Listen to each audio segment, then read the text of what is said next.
so long detected.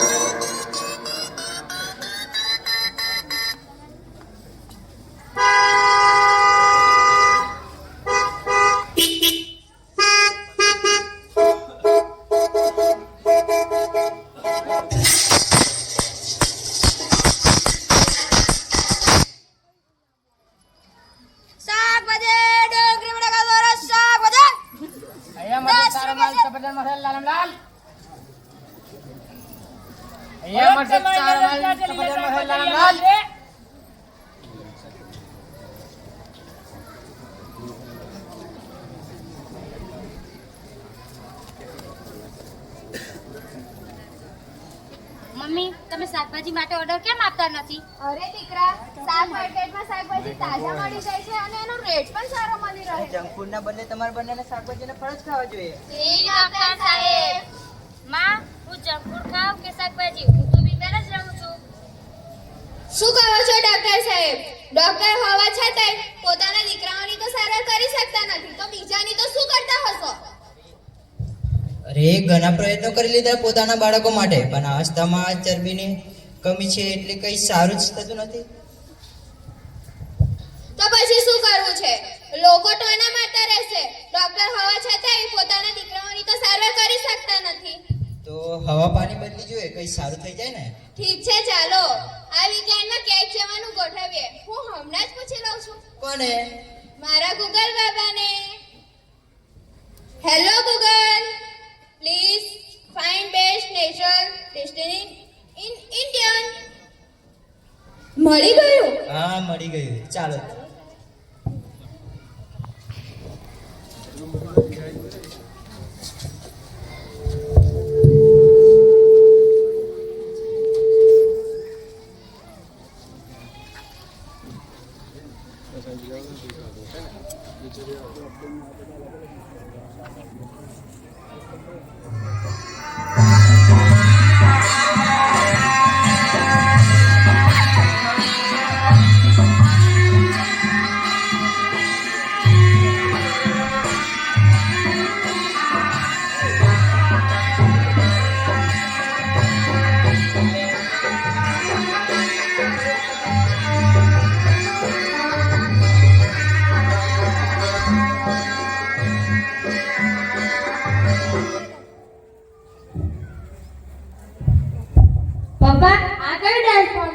અરે ખબર નહીં, આ હશે કોઈ. તમારા ગામમાં ડાન્સ ગૂગલ કરજો, મળી જાય છે ને.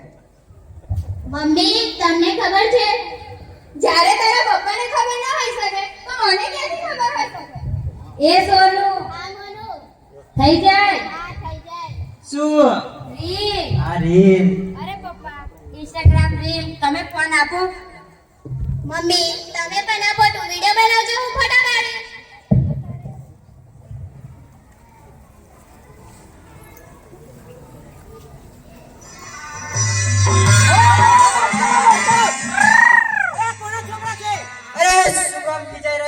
બાળક ફક્ત રીલ તો બનાવી રહ્યો છે ને.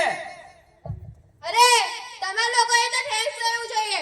શું ખબર આ ડાન્સ આખી દુનિયામાં વાયરલ થઈ જાય તો? અને તમે લોકો છો કે છોકરાઓની ભૂલ કાઢી રહ્યા છો? સાચી વાત છે, ભૂલ છોકરાની નહીં, મેં એમના મા બાપની જ છે. પરંતુ કર્યું શું છે આ લોકોએ?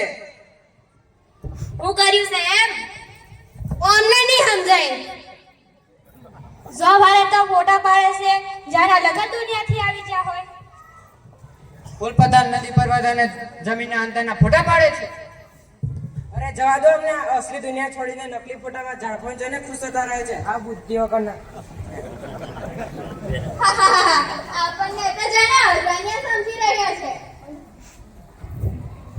આ એમની સમજો ને બે ત્રણ ટોપી છું તારા નામ જ છે.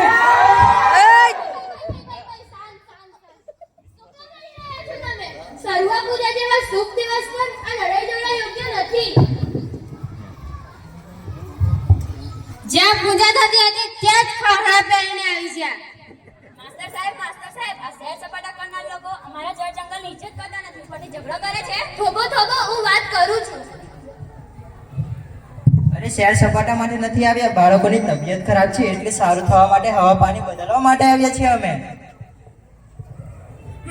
હવા પાણી તો બદલાઈ જ ગયા બાળકોના. તમે આટલું તો વિચારો કે આ લડાઈ ઝઘડાથી બાળકોના મન પર શું અસર પડશે? શું સમસ્યા છે બેટા? અરે મિસ્ટર સાહેબ, મિસ્ટર સાહેબ નહીં, માસ્ટર સાહેબ. માસ્ટર સાહેબ એટલે કે ટીચરનું શોર્ટ ફોર્મ. માસ્ટર સાહેબ, હું તો જંક ફૂડ પણ કાઢી નથી. ઘરનું ભોજન, શાકભાજી અને તાજા ફળો સૌથી વધુ ખાઉં છું. જ્યારે પણ ઘરની બહાર જાઉં છું ત્યારે માસ્ક લગાવું છું અને કંઈ પણ ખાતા પહેલા સેનેટાઈઝર કરું છું, તો પણ બીમાર રહું છું. કોઈ ડોક્ટરને નથી દેખાડ્યું? પપ્પા જ ડોક્ટર છે.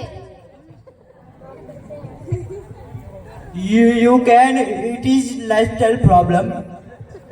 No, don't know. આ બીમારી તારા પપ્પા પાસે નહીં, આપણા સૌની માં પાસે છે. મારી પાસે? મારી પાસે? ના, આ માની પાસે. એટલે એ કેવી રીતે? તો સાંભળો, એકમાં આપણને જન્મ આપે છે અને બીજીમાં આપણને મોટા કરે છે. આજ માટીમાંથી ઉગતા અન્નને ખાઈને તો આપણે તન અને મનથી મોટા થઈએ છીએ. એટલે તો મધર અર્થ એટલે કે ધરતી માતા કહે છે. આ વાત તો આપણે અથર્વવેદમાં પણ કહી છે. માતા ભૂમિ પુત્રોહમ પૃથ્વ્યાઃ. હા, યાદ આવ્યું. અમે લોકો પણ પર્યાવરણ દિવસ ઉજવીએ છીએ. અરે બેટા, માતાને ફક્ત ઉજવવાની નહીં પરંતુ અપનાવવાની પણ હોય છે. જેવી રીતે આ સંસ્થાએ લોકો જળ, જંગલ અને જમીનને પોતાનો પરિવાર માને છે, તેમની વચ્ચે રહે છે અને તેમની સાથે જીવે છે. આ લોકો પર્યાવરણને કે અલગ માનતા નથી. જેમાં આપણને અન્ન આપીને તન અને મનથી મોટા કરે છે તેને આપણે આભાર કે થેન્ક યુ કહેવાના બદલે તેમાં જ આપણે કેમિકલ અને ફર્ટિલાઇઝર જેવું ઝેર મિક્સ કરી રહ્યા છે. પપ્પા, શું આ સાચી વાત છે કે જેમાં આપણે અનાજ આપી રહ્યા છીએ, શું આપણે તેને ઝેર આપી રહ્યા છીએ? પરંતુ આ રીત તો ક્યારે વિચારી જ નથી મેં. અલા ભાઈ, તો એ પણ વિચારો કે ઝેર આપીને જે અન્ન પેદા થશે ને એ પણ ઝેરેલું જ હશે અને તેને હું, તમે અને આ બાળકો ખાઈ રહ્યા છે. આ ઝેરથી ભેજનું આખું ભેજ ખતમ થઈ ગયું છે અને આ ભેજ કેવળ ધરતીમાંથી જ નહીં પરંતુ આપણા જીવન અને સંબંધોમાંથી પણ ખતમ થતું જાય છે. એટલે તો કહેવાયું છે, જેવું ખાઓ અન્ન તેવું થાય મન, જેવું પીઓ પાણી તેવી થાય વાણી. ઓહ, તો મારી બીમારીનું કારણ આ છે. બિલકુલ. અને તમે ગમે તેટલું હેલ્ધી ફૂડ ખાઈ લો પણ જો તેમાં ઝેર હશે ને તો એ ઝેર જ રહેશે. અને તમને ખબર છે, આજકાલ આપણને સુંદર ખાવાના બદલે સુંદર વધારે પસંદ આવવા લાગ્યું છે. એટલે જ તો જમીનમાં બધા ઝેર મેળવવા આવે છે. તેથી શું થાય છે? સફરજન વધારે લાલ અને દૂધી ફૂલેને વધારે મોટી જ તો થાય છે. બસ. તો પછી હું ફળ અને શાકભાજી ન ખાઉં? અમે તેને અમારા ઘરમાં રસોઈના ઉમેર્યા વિના ઉગાડીશું. આ લો, તમે ફરી તમારા જ વિશે વિચારી રહ્યા છો. જ્યારે આ કાર્ય છે ને આપણા બધાના સામૂહિક પ્રયાસોથી સફળ બનશે. સૌપ્રથમ દરેક વ્યક્તિ પોતાના ઘરમાં અન્ન ઉત્પન્ન કરી શકતો નથી. અને બીજી મહત્વની વાત એ છે કે જ્યારે ઘરમાં માં બીમાર થાય છે તો ઘરના શા હાલ થઈ જાય છે. ઘરનું આખું તંત્ર હચમચી જાય છે. અમને શાળામાં મોડું થાય છે, પપ્પાએ રજા લેવી પડે, માતાનો ચેપ પણ લાગી જાય. તો વિચારો કે પૃથ્વી માતા જ્યારે બીમાર થશે તો આખું પ્રકૃતિનું શું અસર થશે? પ્રકૃતિનું આખું ચક્ર હચમચી જશે. જેમ જળ, જમીન ઝેરી બનવાના કારણે જળ અને જંગલ પણ ઝેરી બની જશે. તો સમાધાન શું છે? સમાધાન ભવિષ્યની સુરક્ષા, જે માત્ર પૈસા બચાવવાથી પરંતુ માટી બચાવવાથી પણ થશે. સૌપ્રથમ આપણે બધાએ આપણી પરંપરાગત રીતો પર પાછા ફરવું પડશે. આપણે ખેતીની એવી પદ્ધતિ કાઢવી પડશે જે ટકાઉ હોય અને આપણે રાસાયણિક ખેતી નથી કરવાની. આજથી આપણે સજીવ ખેતી કરીશું. આ બધું એક વર્ષમાં નહીં થાય પરંતુ ધરતી માતાને પોતાના ઘા ઊંઝાવા અને ઝેર દૂર કરવા જરાક સમય લાગશે. પણ આપણે આજથી શરૂ કરવું પડશે. તો આપણે વસુદેવ કુટુંબકમની ભાવનાને સાકાર કરી શકીશું. અયમ નિજ પરો વેતિ ગણના લઘુ ચેતસા ઉદારચરિતા નામ તું વસુદેવ કુટુંબકમ. ચાલો આપણે બધા સાથે મળીને કહીએ વસુદેવ કુટુંબકમ. ચાલો આ લડાઈ ઝઘડા મૂકો અને આ બધાના ડાન્સમાં જરાક સામૂહિક પ્રયાસો કરો. ચાલો. ખૂબ સરસ.